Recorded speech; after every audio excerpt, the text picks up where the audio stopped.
हरियाणा के नूंह में अरावली की पहाड़ियों में अवैध खनन रोकने गए डीएसपी सुरेंद्र सिंह बिश्नोई की खनन माफियाओं ने डंपर से कुचलकर हत्या कर दी। इस मामले में मुठभेड़ के बाद पुलिस ने एक आरोपी को गिरफ्तार कर लिया। अरावली की पहाड़ियों में माइनिंग माफिया सुप्रीम कोर्ट की पाबंदी के बाद भी धड़ल्ले से पहाड़ों को खोद रही है। सरकारी आंकड़ों के मुताबिक हरियाणा में 2014 से लेकर 2021 के बीच 21,000 से ज्यादा ऐसे मामले सामने आए हैं।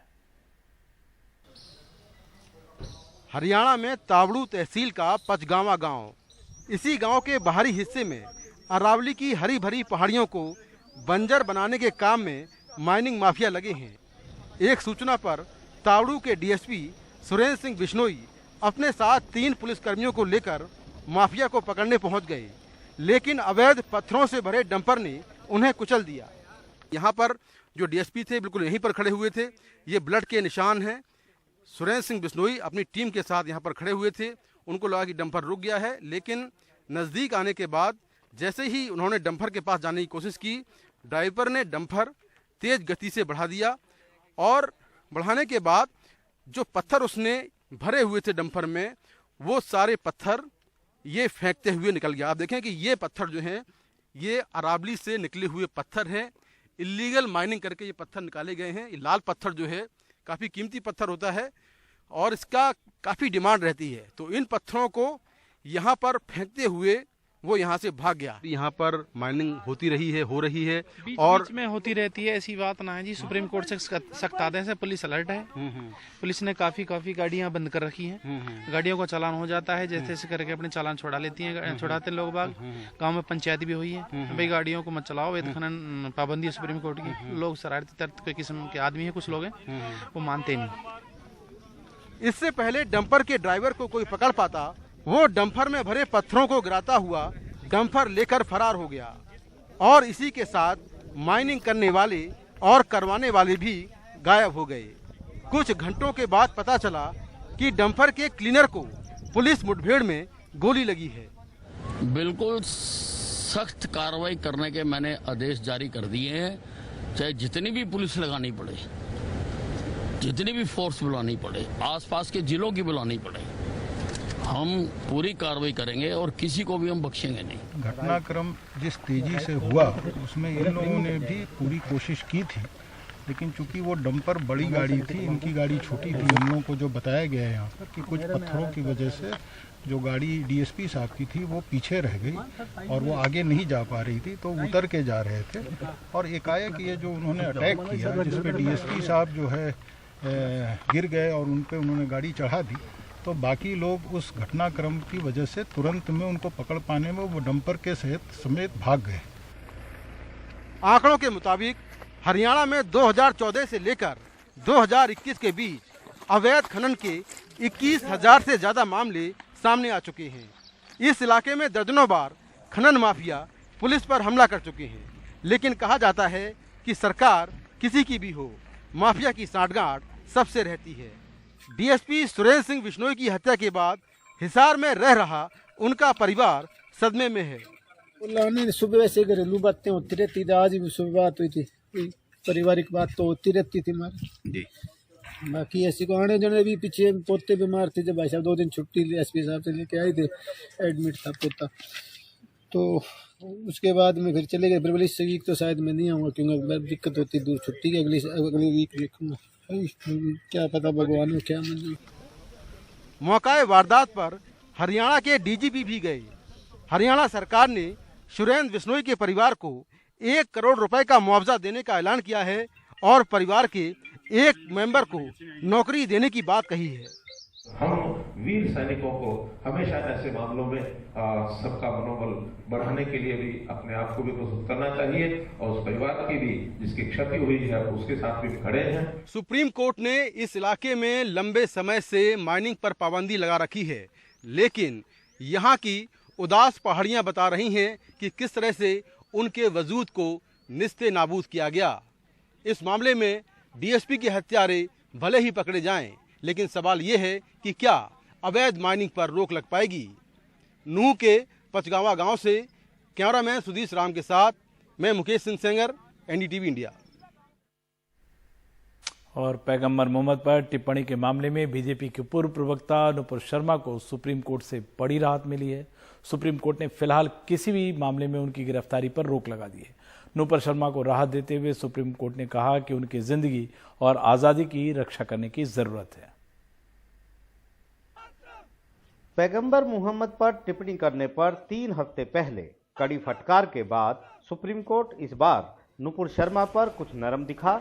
सुप्रीम कोर्ट ने फिलहाल नुपुर को बड़ी राहत दे दी।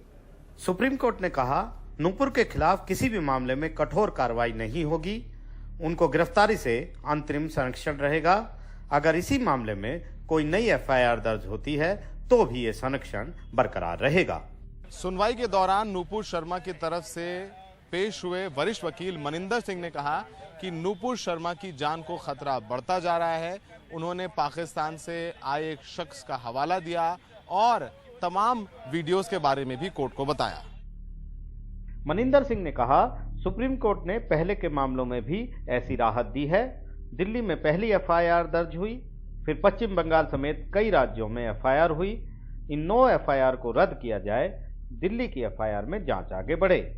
सुप्रीम कोर्ट ने नुपुर से जान को खतरे की घटनाओं पर हलफनामा मांगा है और दिल्ली में मामला चलाने की अर्जी पर केंद्र, दिल्ली, पश्चिम बंगाल आदि से 10 अगस्त तक जवाब मांगा है। अपने इस आदेश में सुप्रीम कोर्ट ने साफ किया है कि देश के हर नागरिक की तरह नुपुर को भी कानूनी उपचार लेने का पूरा मौका मिलना चाहिए। लेकिन सवाल ये है कि क्या नुपुर की तरह देश के हर नागरिक को ऐसा मौका मिल पाता है? नई दिल्ली से सौरभ शुक्ला के साथ आशीष भार्गव, एनडीटीवी इंडिया। छत्तीसगढ़ में स्वास्थ्य मंत्री टीएस सिंहदेव के पंचायत विभाग छोड़ने के बाद राज्य में सियासी सरगर्मी तेज हो गई है।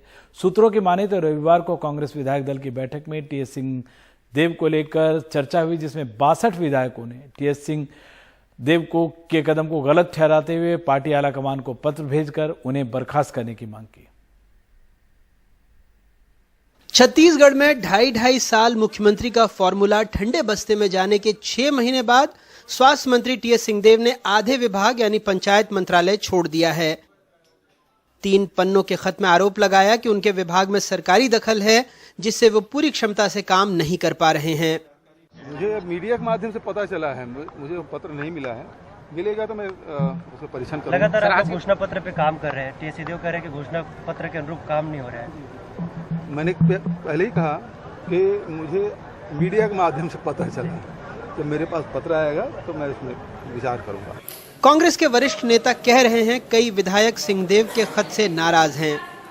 निश्चित रूप से बड़ा मामला है और माननीय महाराज साहब ने जिस तरीके से पत्र लिखा है, कांग्रेस के अधिकांश विधायकों ने उस पर बड़ा प्रश्न चिन्ह खड़ा किया है कि पत्र में उन्होंने इस्तीफे पे अपने विभाग छोड़ने की जो बात कही है, उसमें उन्होंने जिन बिंदुओं का उल्लेख किया है, सभी विधायक जानना चाहते हैं कि सरकार के उन बिंदुओं में जो कार्यक्रम दिए गए हैं, कार्य किए गए हैं, तो उसके बारे में अधिकांश विधायक अपने आप को आहत महसूस कर रहे थे और माननीय पुनिया जी के समक्ष उन्होंने अपनी बातें रखी। सिंहदेव ने भी तलवार तान रखी है। कहा मुझे आरोपों का पता नहीं, पता होता तो अपना पक्ष रखने मौजूद रहता। वहीं 90 सदस्यों वाली विधानसभा में बमुश्किल 2 अंकों में पहुंची बीजेपी अविश्वास प्रस्ताव लाने की बात कह रही है। सहयोग से मैं कल की बैठक में उपस्थित नहीं हो सका। अच्छा होता कि मुझे भी ये जानकारी होती कि इस विषय पे चर्चा होनी है, मैं भी उपस्थित होता, अपनी बात मैं भी रख सकता। लेकिन जानकारी इस बाबत थी कि राष्ट्रपति चुनाव के संदर्भ में बैठक है और हो सकता है विधानसभा के सत्र के स्ट्रेटेजी के बारे में बातचीत होगी। सरकार के 3.5 साल के कार्यकाल समाप्त हो गए। अब हमारे कहने का क्या है, सरकार ही के जो प्रमुख अंग है और ये कहा जाए कि नंबर 2 उस सरकार में जब पंचायत मंत्री अपने कर्तव्यों का निर्वहन नहीं कर पा रहे हैं, यहाँ 8 लाख लोगों का आवाज देने में ये सरकार असफल रही है, अपने घोषणा पत्र को पूरा नहीं कर पा रही है। पूरे गर्मी में जो मनरेगा का कार्य चलना चाहिए, उस समय साजिश के तहत उनके अनुसार से वो काम नहीं हुआ, लोग हड़ताल पर गए और साथ ही जिस प्रकार से यहाँ पर प्रोटोकॉल का उल्लंघन किया जा रहा है कि मंत्री के ऊपर में सचिव और चीफ सेक्रेटरी की कमेटी बने, तो समझ सकते हो कि जब मंत्री को ही उस सरकार से विश्वास नहीं है जो उस सरकार का हिस्सा है, तो ये सरकार ने जनता का विश्वास खो दिया है और ऐसे समय में अविश्वास प्रस्ताव लाना और उस पर चर्चा करना बहुत आवश्यक है। कैबिनेट मंत्री टीएस सिंहदेव द्वारा पंचायत विभाग छोड़ने के बाद छत्तीसगढ़ की सियासी सरगर्मियां तेज हो चुकी हैं और इस बार कैबिनेट मंत्री टीएस सिंहदेव के खिलाफ कांग्रेस के अंदर ही बर्खास्तगी की मांग उठ गई है। कांग्रेस विधायक दल की बैठक में 62 विधायकों ने एक पत्र में साइन किया है और उस पत्र में उनकी बर्खास्तगी की मांग की गई है। इस पत्र को पार्टी आलाकमान तक पहुंचाया जाएगा। इसके पहले जब 2.5 साल का मसला उठा था, उस दौरान भी कांग्रेस के जो विधायक हैं वो भूपेश बघेल के पक्ष में अधिकांश खड़े नजर आए थे और उनकी दिल्ली तक परेड हुई थी। लेकिन इस बार टीएस सिंहदेव के खिलाफ विधायकों का जो पत्र है वो पार्टी आलाकमान तक पहुंचाया जाएगा। रायपुर से जुल्फिकार अली, एनडीटीवी इंडिया के लिए। कर्नाटक के तुमकुरू में लगाया गया एक दिलचस्प पोस्टर आजकल खूब चर्चा में है। पोस्टर पर लिखा है, तोता ढूंढिए इनाम पाइए। इनाम है 50,000 का और तोता है अफ्रीकी नस्ल का। देखते हैं हमारे सहयोगी निहाल किदवई की ये खास रिपोर्ट। अफ्रीकी मूल का तोता रुस्तम 16 तारीख से लापता है। जिनका ये तोता है वो शहर में पोस्टर लगाकर लोगों से अपील कर रहे हैं कि उसे खोजने में मदद करें। 50,000 रुपए इनाम मिलेगा। इस तोते से हमें काफी अपनापन और लगाव है। अगर आप में से किसी ने भी देखा है तो हमें बताइए। अगर किसी को पता चले और तोता मिल जाए तो हमने उसके लिए 50,000 रुपए का इनाम भी रखा है। दरअसल इस जोड़े का मेल तोता 16 तारीख को अचानक लापता हो गया। परिवार वालों को लगता है कि वो उड़ गया। आसपास सभी जगहों पर पहले तलाश किया गया लेकिन मिला नहीं। सभी लोगों से विनती करती हूँ कि वो लोग अपने अपने घरों की बालकनी, छत पर, खिड़की के आसपास देखें। तोता ढूंढने में हमारी मदद करें। हम उसको बहुत मिस कर रहे हैं क्योंकि वो हमारे फैमिली मेंबर जैसा है। तोते का ये जोड़ा पिछले 2.5 वर्षों से इस परिवार के पास था। अब इसके साथी की तलाश जोर शोर से चल रही है, इनाम की रकम के साथ। तुमकुरू से ब्यूरो इन्फोस के साथ बेंगलुरु से निहाल किदवई, एनडीटीवी इंडिया।